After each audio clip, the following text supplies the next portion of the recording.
ယ်လိုစိတ်ကလွတ်လပ်တာလဲဆိုတော့အနောင်ဖွဲ့မရှိတဲ့စိတ်ဟာလွတ်လပ်တာပေါ့ဒီတော့အနောင်ဖွဲ့ဆိုတာကတန်ရောစဉ်ဆိုတဲ့တရားတွေကာမရာဂတန်ရောစဉ်ကာမဂုဏ်တွေမှာညှိကပ်တွေ့တာတက်မှတ်တတ်တဲ့လောဘဘဝရာဂတန်ရောစဉ်ဘဝတွေမှာညှိကပ်တွေ့တာတက်မှတ်တတ်တဲ့လောဘပဋိဃတန်ရောစဉ်ဒေါသထွက်တဲ့တိုက်ခိုက်လိုစိတ်ရှိခြင်းစတဲ့တန်ရောစဉ်တရားအဲ့ဒီဒေါသနဲ့ညှိကပ်တွေ့တာနေတဲ့အခါမာနတန်ရောစဉ်ငါဆိုပြီးတော့ထောင်လွှားနေတဲ့တန်ရောစဉ်နဲ့ညှိကပ်တွေ့တာနေတဲ့အခါဒိဋ္ဌိတန်ရောစဉ်ပုဂ္ဂိုလ်တ attva ငါစသည်ဖြင့်လွယ်မစွာဆွဲလန်းနေတဲ့ဒိဋ္ဌိဒါနဲ့ညှိကပ်နေတဲ့အခါမလွတ်လပ်ဘူးညှိကပ်တွေ့တာမှုတွေနဲ့နေတဲ့စိတ်ဖြစ်နေတယ်လောဘနဲ့ညှိနေတယ်ဒေါသနဲ့ညှိနေတယ်မာနနဲ့ညှိနေတယ်ဒိဋ္ဌိနဲ့ညှိနေတယ်အဲ့ဒီတန်ရောစဉ်တွေနဲ့ညှိပြီးတော့မလွတ်လပ်တဲ့စိတ်နဲ့ဆိုတော့ဘဝကလည်းမလွတ်လပ်တော့နေလဲလေးတယ်သွားလဲလေးတယ်လေးလံတဲ့စိတ်ကြီးနဲ့လေးလံတဲ့ဘဝကြီးကိုထမ်းထားရတတ်တယ်အဲ့တန်ရောစဉ်တရားတွေမရှိဘူးကာမရာဂတန်ရောစဉ်ဆိုတဲ့သဘောနဲ့ကာမဂုဏ်တွေကိုညှိကပ်ဆွဲလန်းလွန်ခြင်းတွေမရှိတဲ့အခါလွတ်လပ်တယ်ငှက်တကောင်အလားသွားကျင်တဲ့နေရာကိုသွားကျင်တဲ့အချိန်မှာ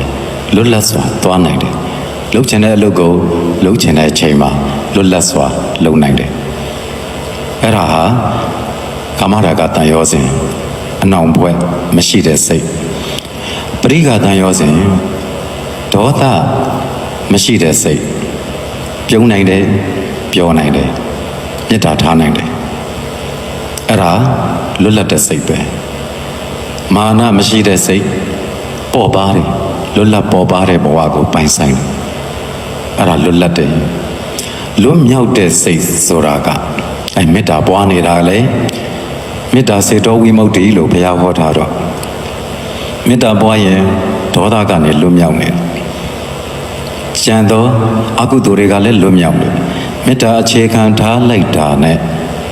ကျန်သောအကုသိုလ်တွေလည်းဖြစ်ဖို့ခဲရင်သွားပြီမဖြစ်တော့ဘူးလို့ကိုပြောရမယ်တကယ်မေတ္တာကိန်းနေတာကိုမောင်းသူမရှိဘူးရန်သူမရှိဘူးသူ့စိတ်ထဲမှာအလုံးရဲ့အကျိုးကိုသာလိုလားနေတဲ့စိတ်သာရှိတာအဲ့ဒီစိတ်ဟာလွတ်မြောက်သောစိတ်ပဲအဲ့လိုမြမစိုးတရားတွေပွားနေတဲ့သူရဲ့စိတ်ဟာလွတ်မြောက်တဲ့စိတ်မေတ္တာကရုဏာမုဒိတာဥပေက္ခဒီတရားတွေပွားနေတဲ့စိတ်ဟာလွတ်မြောက်တဲ့စိတ်တနည်းမမြဲခြင်းတရားကိုဆင်ခြင်နေတဲ့စိတ်ဖြစ်ခြင်းပြည့်ခြင်းကိုမြင်အောင်ကြည်ပြီးတော့ဆင်ရဲခြင်းတရားကိုဆင်ခြင်နေတဲ့စိတ်အစိုးမရခြင်းသဘောကိုဆင်ခြင်နေတဲ့စိတ်ဒီလိုမမြဲခြင်းဆင်ရဲခြင်းအစိုးမရခြင်းတို့ကိုမြင်နေတဲ့အတွက်ညှိကပ်တွေ့တာမှုမရှိတဲ့စိတ်ဟာလွတ်မြောက်တဲ့စိတ်အဲ့ဒီလွတ်မြောက်တဲ့စိတ်နဲ့နေတဲ့သူတန်ရောစဉ်တွေမရှိလို့လွတ်လပ်တဲ့စိတ်နဲ့နေတဲ့သူဟာလောကအလယ်မှာတည်ငြိမ်စွာနေနိုင်တယ်အေးချမ်းစွာနေနိုင်တယ်ဘုရားရဲ့တရားတော်တွေဟာအေးချမ်းစေတယ်ဆိုတာအဲ့ဒီစိတ်တွေနဲ့နေနိုင်တာဒီစိတ်နဲ့နေနိုင်အောင်မေတ္တာအစရှိတဲ့တရားကိုကျင့်ကြံခိုင်းတဲ့အတွက်မြတ်စွာဘုရားကိုကြီးညိုသောအဖြစ်၎င်းတရားတော်ကိုကြီးညိုသောအဖြစ်၎င်းကျင့်ကြံတဲ့သူတွေရဲ့စိတ်ဟာတန်ရောစဉ်အနောင်ပွဲကင်းတဲ့အတွက်လွတ်လပ်တယ်လိုချင်စိတ်မရှိတဲ့အတွက်လွတ်လပ်တယ်မုန်းတဲ့စိတ်မရှိတဲ့အတွက်လွတ်လပ်တယ်ရန်ညှိုးမရှိတဲ့အတွက်လွတ်လပ်တယ်နောက်အဲ့လိုချင်မှုစတဲ့အရာတွေကနေလွတ်မြောက်နေတဲ့အတွက်ဒေါသအစရှိသောသဘောတရားတွေကနေလွတ်မြောက်နေတဲ့အတွက်ကန့်ညစ်ခြင်းဆိုတဲ့ရာဂကနေလွတ်မြောက်နေတဲ့အတွက်လွတ်မြောက်သောစိတ်ဖြစ်တယ်အေးချမ်းတယ်ပေါ်ပါတယ်လွတ်လပ်တယ်ဒါကြောင့်မလို့တရားနာသူပေါင်းသူတော်ကောင်းတို့ခဏတာဘဝလေးမှာလေးလံတဲ့စိတ်တွေနဲ့မနေပါနဲ့ လွတ်လပ်တဲ့စိတ်လွတ်မြောက်သောစိတ်တွေနဲ့နေပါကုသိုလ်သာပွား၍လောကီအကျိုးလောကုတ္တရာအကျိုးတို့လျင်မြန်စွာပြီးစီးစေတယ်အဲ့ဒီလွတ်လပ်သောစိတ်ဖြင့်သာ